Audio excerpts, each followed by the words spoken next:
everyone today? Wonderful. No, do it again. Right? Like by now, you should know this, so come on, folks. How is everyone today? Wonderful. Thank you, Harry. So, how many people are here for the first time? Okay, how many people are here for the first time and know nothing about science of mind or religious science or this spiritual path? So everyone pretty much does. I know, I got you. I saw the elbow. So let me explain something very quickly. So the theme for today, we're supposed to be talking about treatments. And a treatment is basically what we call, spiritual mind treatment is basically what we call in religious science or science of mind, affirmative prayer, or what I like to call a prayer of declaration. Okay? Now, the difference being, what we do when we pray is we are speaking from a place of truth, not begging or beseeching or trying to bargain with some distant deity in heaven somewhere to give us what we desperately want. If I will give up chocolate and cupcakes if you will only give me. Like, that's not what we do when we pray. So what we do is we are speaking from a place of what we know that Spirit is as it shows up in, through, and as us. So a way of sort of giving you an idea. So Doug mentioned Mary Ann's training to be a practitioner. Who else in here is a practitioner? I know Mary Ann, Sue, Susie, just three folks? Okay, so practitioners go through long, intensive training to become masters of this consciousness. In the same way that Diletta is a master of music, meaning if the A, you know, this thing plays by strings, right? If the A in this piano was off key, she would hear it. And what she needs to now do is, knowing that there is a divine principle for a right and perfect A, she restores the A in this to that divine principle. So she knows the truth of the piano, knowing that there is a right and perfect, every good boy does fine. She knows there is a right and perfect note. And what she does is align by bringing that truth to the piano. Practitioners do the exact same thing for us. They know the truth, the divine and absolute truth of who and what we are, and they restore that alignment in the same way. Now, today we are talking about treatment. But I want to change it up just a smidge, if I might. Let's think about treatment in terms of how are you treating you? How are you treating your body temple? How are you treating your world? You know, there's a song, our thoughts are prayers, and we are always praying. Which basically comes from a passage in the Bible which says to pray without end, to pray ceaselessly, to be always in prayer. So if we are praying with our every thought, and our every thought is bringing something into alignment within our lives, how are we treating ourselves by the thoughts we are thinking? Meaning, every time that I think how stupid I am, I'm treating myself as someone who is stupid. Every time I think about how fat, how ugly, how dumb, how poor, how broke, how sick I am treating myself as someone who is all of those things. Is that how I want to treat myself? And we know there's this golden rule that says, do unto others, treat other people the way you want to be treated. So in the grand scope of things, if we are coming from a place of evolved consciousness, where we know that we are coming from love and compassion and benevolence and nurturing and support and this energy of life affirmingness, then will I allow someone something that is bringing their to me to, Gandhi said, do not let people walk through your mind with dirty feet. Don't let someone's dirty feet contaminate your mind. Don't let someone's dirty hands contaminate your heart. Don't let someone's dirty words contaminate your soul. We have the ability to treat our minds, our lives, our very beingness by changing what we are thinking. The actual title for today, based upon Home Office, says, Treatment Deals with Thought. I said, my title for today is, According to Your Faith. You know, this idea of, if I were to ask you, and I know some of you are going to look up there and say, okay, Jesus said, what is faith? I'm not asking right now. But what is faith? Because it's easy to give out these real quick, snappy, fortune cookie kind of answers, you know, these one-liners of faith is the substance of things hoped for, the evidence of things not seen. What does that mean? How does that show up in your life? Because, see, we are beings of faith. For example, what did she just do? Because I saw y'all watching her. What did Cheryl just do? Push the button. Did she push the button with the faith, knowing that something would happen? Or, and I'm not putting you on the spot, or was she hoping? Right? Because there's a difference. When we go home and we go to the faucet to wash our hands or wash our salad, are we hoping water is going to come out? Or do we turn the knob, flick the thing, or if it's one of those fancy things where you just wave your hand under it and water comes out, whatever it is, one of those Kohler things, do we have an expectation that we know water will flow? Because when it doesn't, we're shocked. We flick the light, expecting light to come on. Unless we didn't pay the bill. But see, the thing is, there's a difference between I'm hoping that the bill got through. But there's somewhere back there, whether there is a bill or not, you are flicking the switch because you know it is connected to something that will make the lights come on. Bill or no bill. You're flicking the switch with the expectation that there is power to be used. Are we speaking and living our lives with that same level of expectation for good in our lives, for health and well-being in our lives, that says, if I flick the switch, light comes on. If I breathe and am breathed and allow myself to surrender, good must flow in, through, and as me. That is my expectation. That is what I have faith in.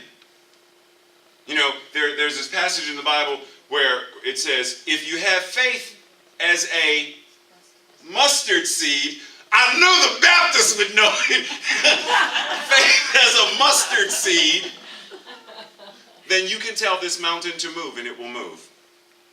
Now, nothing shall be impossible to you. Right? Now, a lot of times we get confused, you know, as a former Baptist. We're like, but you don't have you don't have enough faith. And we try to quantify it as if there's a lot of or little of. And the whole point is, all you need is that much. And that is enough to do everything. Because what did you say? Nothing. No thing will be impossible to you. Think about if we live in an amazing time that is a great demonstration of this power. Because we are at a time when we can look a few years ago and see huge increases of what technology has afforded us. Because it wasn't that long that all phones were connected to the wall. It wasn't that long ago that all computers had to be connected to a wall. It wasn't that long ago that all computers would fill this entire floor and need more space. And yet now we have a computer about yay big that can fit in our back pocket. Why? Because humankind is connected to this infinite intelligence that says create, evolve, become, grow. Ever and ever more. There is no glass ceiling when it comes to spirit. But we allow ourselves to hit one. We allow ourselves to believe that there is a limit, a cap to how much we can believe, how much we can accomplish, how much we can do. Anybody in here ever heard of a gentleman by the name of Harvey Milk? Handful of folks. Okay. Harvey Milk was a gentleman of the LGBTQIA community at a time when it was still pretty much relatively illegal, kind of depending on where you lived in the country, to be gay. And this man said, you know what, this is my community, I'm going to run for mayor. I'm going to run for political office. And he did it. And, you know, there were the things that were like, well, blah, blah, blah, blah, but he did it. And he won over time. And he won. There was not too long ago that women were not allowed to vote. Not too long ago, the people of this shade were not allowed to do anything. Pretty much. That's not that long ago. I was born in 1966. Martin Luther King Jr. was assassinated in 68. It's not that long, unless you're trying to call me old. It's not that long ago. It's not that long ago. But notice how humanity has evolved and progressed and changed. Are we allowing our lives to demonstrate that same kind of evolution, progression, change? That which God is, that which source is, that which spirit is, I don't care what you call it Doug. I don't care what you call God today. That which we call it by any name would be just as powerful. And what it is, each and every one of us are. Because there is only one. You know, I've used the example before of H2O. H2O being a scientific principle for water. A chemical principle. It's a chemical compound for water. But how many different ways does water show up? It shows up as ice in solid form, and snow and hail, and running water off a waterfall into a lake, and steam and gas. So water shows up as solid. What's pumping through my veins? Liquid and gas. Water shows up in all of the forms that we show up in and as.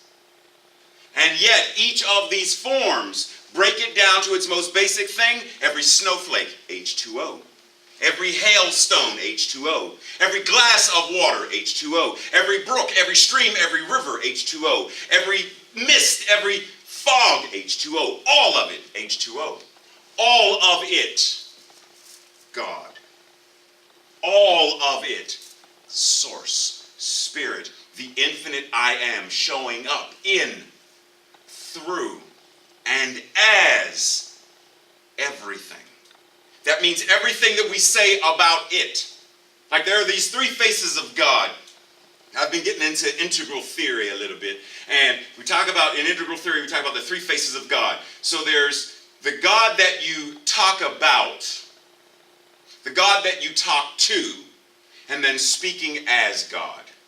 So Jesus, Yeshua, spoke to God. Father, if this cup can pass before me, I would rather not drink because I prefer cocoa. So. But if I have to drink it, I would, right? Spoke to God. And then to the disciples and the other people, he spoke about God. And then there were times that he spoke as the divine. How often are we going to level number 3? Because it's easy for us to pray, to treat, to whatever, to God. Because I still notice every now and then when I'm talking to folks or whatever, there's still this anthropomorphic idea of talking to. Or when we talk about it as though it's something separate. Or it could become something separate. Like, God is in me the way a hot dog is in a bun. But you can take the hot dog out and be hot dogless. It's an empty bun. So when I die, the hot dog leaves. No, because our body is still made of spirit. There's only spirit. So the flesh is not like there's God and then there's the clay that God made us from, but it's not made of and from the same thing. There's only spirit. So even the flesh is made of God's stuff. But once again, How often are we allowing ourselves to come back to that space of speaking with the authority of the universe? You know, oftentimes, I'm sure, anybody here, this is the first time you hear me speak? Oh, you all heard me from, okay, thank you, because I'm saying, and I'll be gentle. So, you've heard me reference and mention one of my great teachers, little green guy about yay big, long pointy ears. You know what I'm talking about? Yoda, yes. So you've heard me mention this before. There's this passage in that sacred text where Yoda is speaking to one of his students, and he says, "Judge me by my size, do you?" Right? So are you familiar with this movie? Okay, just make sure. So let me set it up for you. Luke crashed and whatever, and his spacecraft is sinking into this bog, this swamp. And so Yoda's basically saying, you know, you can use the force and move it and whatever. And Luke is like, yeah, whatever. It can't be done, right? And he tries, it can't be done. And Yoda's like, why not? He's like, it's too big. And then Yoda goes into the thing about, judge me by my size, do you? But then Luke says, you want the impossible. And he storms away. And so Yoda closes his eyes, raises his little 3 fingers, and he raises the ship up and pulls it over. And Luke and R2-D2 is like, my translation is, get your ass up and go over there and look at this. Like, get up. And Luke goes over and he's like, okay, what's going on? And he's like, sees the ship flying. And then Yoda puts it down, and Luke runs up and says something very key. I don't believe it. And Yoda says, and that's why you fail. How many things in our lives are we failing at because we don't believe? Simple as that. I don't believe that I can be successful. I don't believe that I'm worthy of being abundant, of being prosperous. Yeshua said, I come that you may have life and have it more abundantly. In all shapes and forms that abundance can show up. Because see, normally we hear that word and we think money. Abundance isn't just about money. If God is the isness and allness of all things, then clearly abundance cannot just be money. Abundance in joy. Abundance in health and vitality. Abundance in laughter. Abundance in love. Abundance in relationships and friendships. Abundance in creativity. Abundance in all things that come to your mind, because your mind is the mind of God. Because there is only one mind. And that mind is vast and creative and infinite and powerful and joy-filled. And that mind is your mind right now. There is nothing that needs to be added. There are no sins that need to be absolved. You are whole, perfect, and complete right now. But do you believe it? That's what it comes down to. It doesn't matter what happened in the past. Trust and believe as someone who used to want to die because of how unworthy I felt. Someone who their nightly prayer was, dear God in heaven or wherever you may be, hear my prayer and let me not wake up in the morning. I know what it means to feel pain and suffer. I know what it is to stare at death, having been to more than 1,000 and some funerals, viewings, and wakes. I got this, I understand.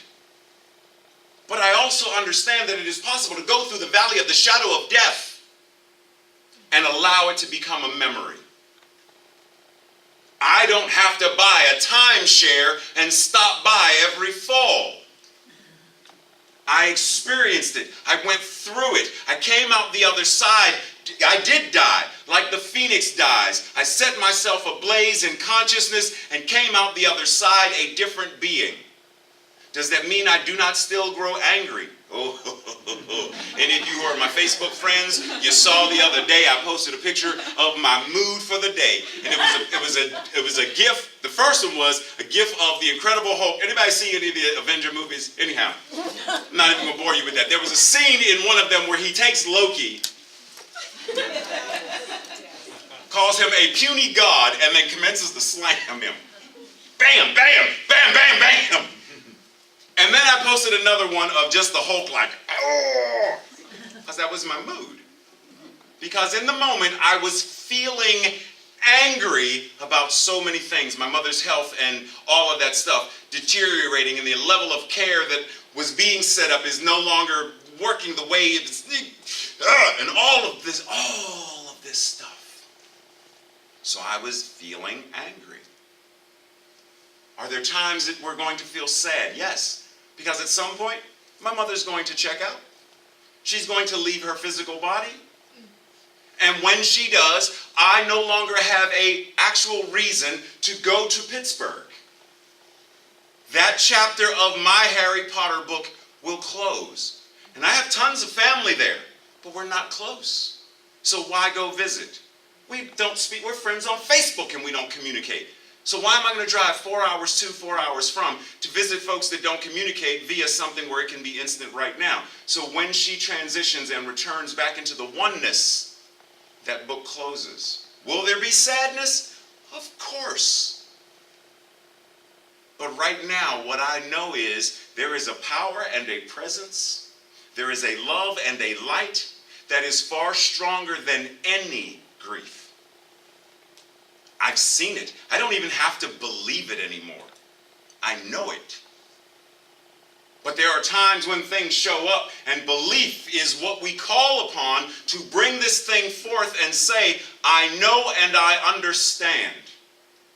I am going to flick the switch, hit the knob. I expect there to be an influx, a flow of, an evocation of spirit moving in, through, and as me, because that's all I am.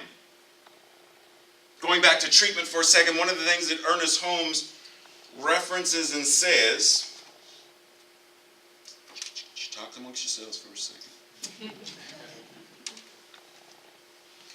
It is not the form of the treatment which you give or the prayer which you make that gives it power, right?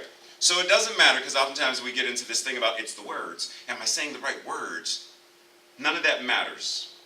Doesn't matter if one of the things, and I don't know if they did it when they were learning to be practitioners, one of the things I did, the whole RURTR, you memorize the stages of, where does gratitude come in, and where does Thanksgiving, where does unification, where does all this stuff happen? And if I put it in the wrong order, does that mean God's going to be somewhere like, you didn't do it correctly? A times B doesn't equal Q. In my mind, at some point, I'm thinking if I don't have the equation correct, it's not going to work. It's not H3O. That's not water. That's not drinkable. But it has nothing to do with the form, as Uncle Ernest says. It is not the form of the treatment. Rather, it is your faith. Treatment deals with thoughts rather than with people. We must be careful never to associate a negative condition with the person who is experiencing it. It does not belong to you or your patient, nor to anyone, period. So Ernest said, when you go to a hospital, as a practitioner or whatever, even we regular folks, when you go to a hospital room and someone's in the room, if you are going in and you see a sick person, turn around and walk out. Because if what you are seeing is sickness, illness, dis-ease, then you are standing in a consciousness of, I see you as sick. I see you as ill. I see you as diseased. I see you as out of tune. I see you as broken. And I feel sorry for you. But I can't do anything from that state. So for a moment, until I get my own mind right, so that I can re-enter the room. When my brother Tyrone had a stroke a couple of years ago, and Tracy and I are going to the hospital, and I'm walking down the hall slowly, and I don't remember if that's where she asked me, but somewhere in there, we had a conversation at some point, and it was, I have to make sure that I get, because I don't want to walk in and see him as broken. I need to get this right. Then go in. Because the moment we can come into each other's presence and treat each other as whole, perfect, and complete, then the vision of the Centers of Spiritual Living will come to be as a lived experience for all people. And that vision is a world that works for all. So when I can see every politician as whole, perfect, and complete, I don't care what you are demonstrating. I don't care how out of tune you sound. I know the truth of your being. I don't care what abuses my family has put. I don't care. I know the truth. And if I don't live and breathe and be in that truth, then I am continuing to treat the world as broken, and the world will continue to be broken, because the law, source, spirit says yes. And according to your faith, as you think, so shall you be. As you think, as you put into consciousness, as you plant seeds into divine mind, so shall you reap that harvest. So it becomes very important for us to just take a moment, sit back, and ask, what do I really believe? What do I really have faith in? How am I treating myself, the world, and those around me? And is it how I want to believe, or think, or treat? Let's pray. Anchoring ourselves in and breathing. Surrendering to that place where there is no I am breathing, but that the I am is breathing itself as each and every one of us. Breathing itself, thinking itself, living this life itself. And from this place of absolute awareness that God, Source, Spirit, the infinite I am is all there is, what I know is that love and joy, the magnificence, the omnipresence, the omniscience, and the omnipotence that Spirit is present right here, right now, in, through, and as me. And what is true for me must be true for all in this room, this building, this city, this state, this planet, and beyond, because there is only the one. The one showing up in, through, and as the multitude, the myriad, and the infinite of forms, but still only one. And so that which that one is, I am. God is love, I am that. God is joy, I am that. God is magnificence, I am that. God is health itself, I am that. And as I said, what is true for me must be true for everyone here as well. What God is, I am. Knowing that what it is I am, I right now commit to. I am convicted to the idea that I am whole, perfect, and complete. I treat myself as a being who is whole, perfect, and complete. My thoughts, my words, my feelings, my actions are as someone who knows through dominion and power that I am whole. I am perfect. I am complete. There is no mistake that can break this perfection. There is no error that can break my wholeness. There is nothing that can separate me from that which I am. It is simply an effect. It is simply an experience, but it does not change the truth of who and what I am. So though I may feel broken, what I know is that through the power of Spirit, that is a breakthrough. What I know is that when I feel sadness, there is that which is going to turn the sadness into joy and absolute perfection. Because that is what God is. That is what Spirit is. And so it is with gratitude that I speak this. It is with gratitude that I know this. It is with gratitude that I walk this path of knowing this.